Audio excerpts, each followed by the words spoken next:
This meeting is being recorded. Good morning, good afternoon, good evening, folks. Michael Zuber, one rental at a time, back with his guest, Taylor from Life Goal Investments. How you doing, sir? Doing great. Thanks for having me as always. Hey, so you and I spend a lot of time talking about North America, S&P, Dow, NASDAQ stocks, things of real estate, things of that nature. I'm going to ask you to kind of look up and look at rest of world, right? When do you do that at all? What are you looking at? We obviously got China, Europe, Canada, lots of very important stuff going on rest of world. Do you give rest of world any time?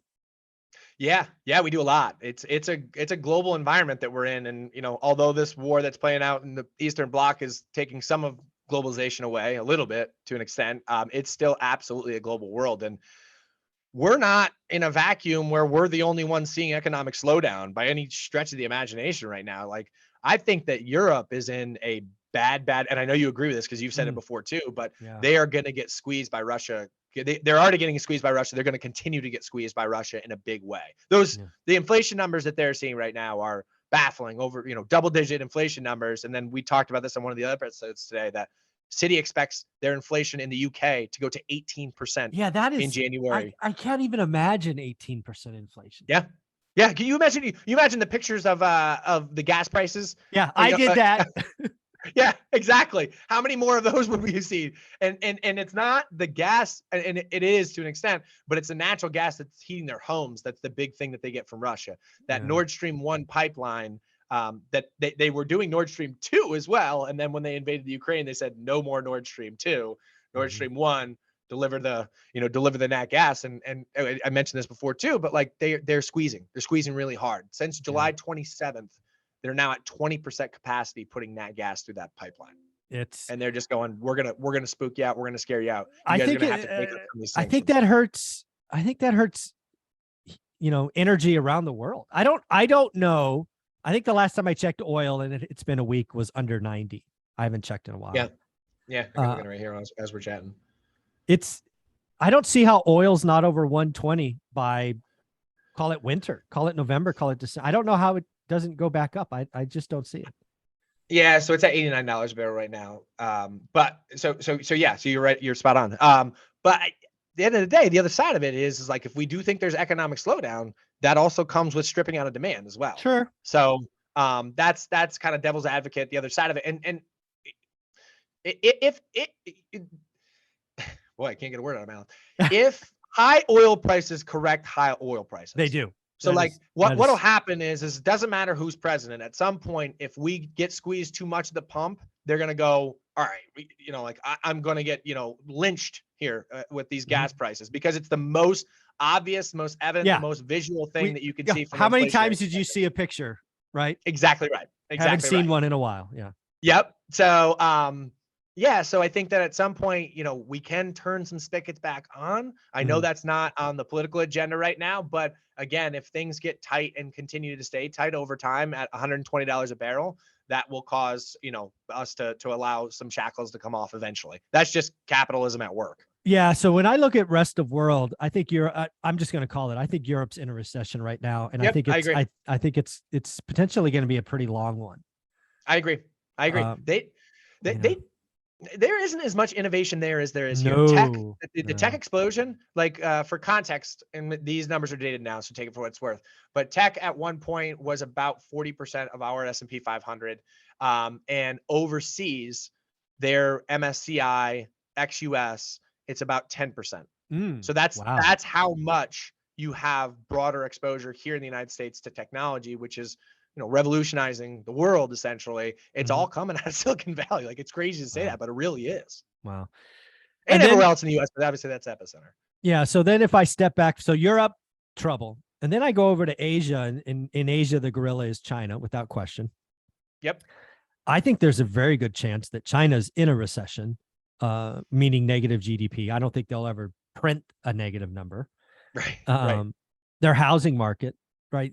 You think so the housing market in the United States is roughly 15%, right? All inclusive. Yeah. Very well put. Yep. Housing in China is estimated to be as high as 30%.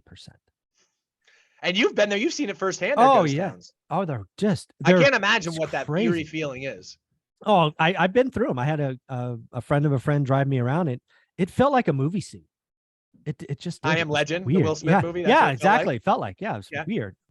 50-story And- buildings, nobody inside. That's crazy. And they just, and we discussed this before, but they just cut rates. So China's Twice in now 8 days. Yeah.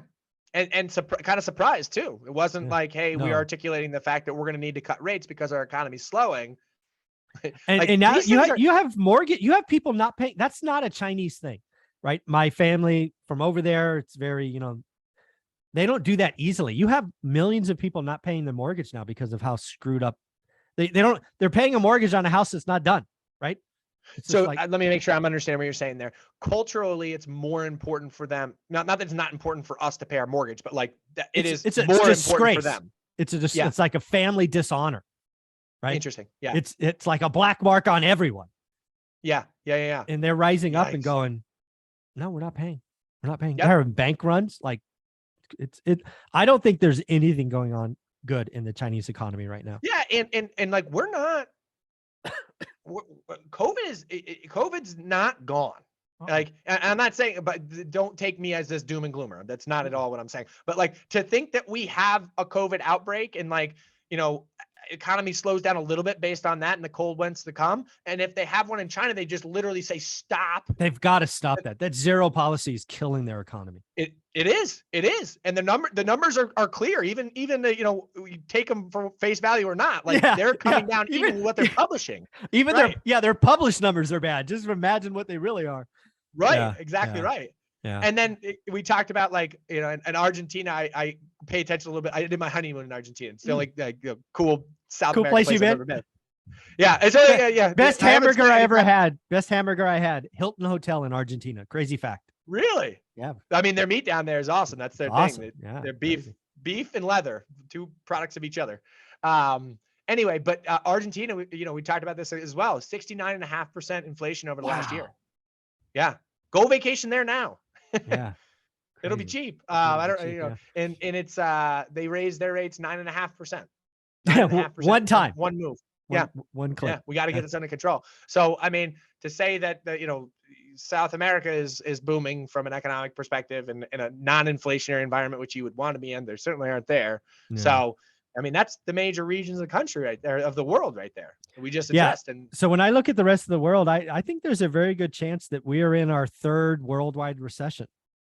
Yeah, I don't disagree. I think that there's no one that you look at right now and you go, well, they're taking off.